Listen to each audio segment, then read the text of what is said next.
నమస్తే మిత్రులారా, welcome to news line Telugu. అందరికీ ఉగాది శుభాకాంక్షలు. అయితే అందరికని చెప్పలేము, చాలామంది కుటుంబాల్లో ఇవాళ ఆవేదన ఉన్నది, ఆందోళన ఉన్నది. ప్రభుత్వం చేస్తున్న పనుల వల్ల కావచ్చు, ప్రభుత్వం నుంచి వస్తున్న కేసుల వల్ల కావచ్చు, దాడుల వల్ల కావచ్చు, చాలా కుటుంబాల్లో ఇవాళ ఆనందం లేదు.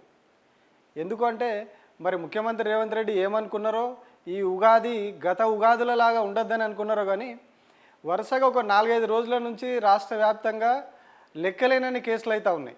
ఎవరైతే క్వశ్చన్ చేస్తూ ఉన్నారో ప్రభుత్వాన్ని, ఎవరైతే ప్రశ్నిస్తూ ఉన్నారో, చివరకు ప్రభుత్వ తప్పుల మీద సోషల్ మీడియాలో పోస్టులు పెట్టినా ఇంకా దారుణం ఏంది అంటే, పార్టీ కార్యకర్తలు వాళ్ళ పార్టీ ఒక ప్రభుత్వం మీద విమర్శ చేస్తూ ఒక పోస్టు పెడితే దాన్ని షేర్ చేసినా కూడా కేసులైన పరిస్థితి ఈ 4-5 రోజుల్లో కనిపిస్తూ ఉన్నది. అంటే ఎక్కడ పోయినా, ఏ జిల్లాలో చూసినా ఆఖరికి జర్నలిస్టులను కూడా అరెస్ట్ చేసి జైలుకు పంపిన పరిస్థితి. పాలకుర్తిలో నమస్తే తెలంగాణ రిపోర్టర్ని అరెస్ట్ చేసిర్రు, ఇట్లనే ఒక పోస్టు షేర్ చేసిండు అని చెప్పి. అంటే కంప్లీట్గా కేసులు, దాడులు, అరెస్టులు ఈ మూడే నడుస్తూ ఉన్నాయి ఇప్పుడు రాష్ట్రంలో.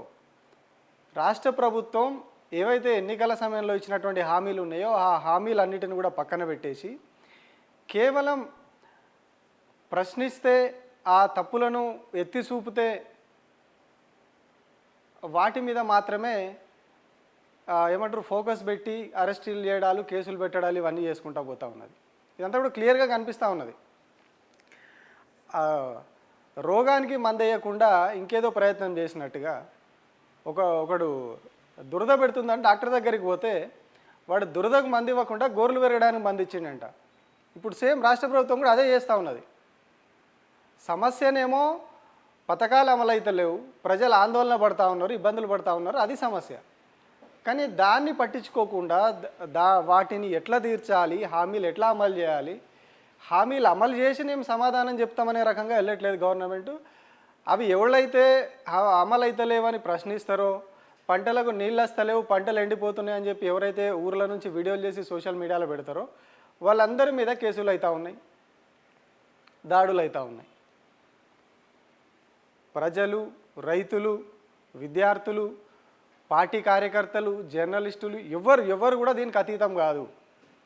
ప్రజాపాలనలో కేసులకు ఎవరు కూడా అతీతం కాదు. అందరూ కేసులకు అర్హులే, వృద్ధ రైతులతో సహా కేసులకు అర్హులే అని వీళ్ళు పదే స్పష్టం చేస్తూ ఉన్నారు, కేసులు పెడతా పోతూ ఉన్నారు. మొన్న చూసినాం, ఓ పెద్ద మనిషిని పోయి తినే కంచం పక్కన పెట్టి అరెస్ట్ చేసి తీసుకొని పోయారు. ఓ పెద్ద మనిషిని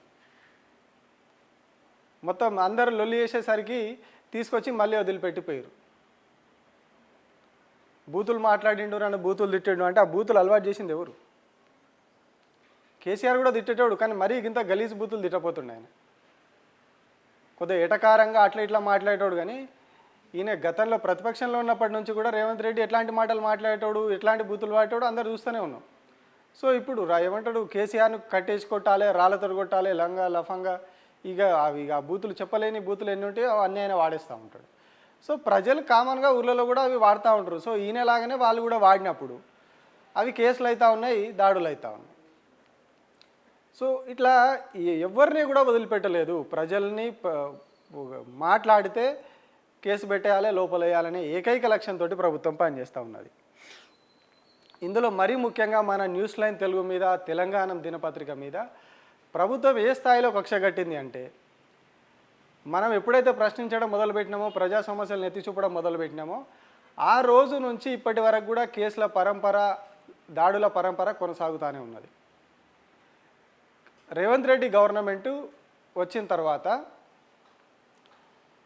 మొదట రాగానే వాళ్ళు ఏం చెప్పారు, డిసెంబర్ 7 తారీఖు నాడే మేము అన్నీ చేస్తాము, ఈ హామీలు ఆ హామీలు అన్నీ అమలు చేస్తామని చెప్పి అధికారంలోకి వచ్చారు. వచ్చిన తర్వాత వాళ్ళు ఏం చేసిర్రు, ఒక్కొక్క హామీని పక్కకు నెట్టేసుకుంటూ వెళ్ళిపోయారు. 100 రోజులు అని చెప్పి వదిలేసిర్రు. సో ఇవన్నిటి మీద మనం ప్రశ్నించుకుంటూ వస్తూ ఉన్నాం. మనం ఎట్లయితే ప్రశ్నించుకుంటూ వస్తున్నామో వాళ్ళ దాడులు, కేసుల పరంపర కూడా అట్లా కొనసాగుతూ ఉన్నది.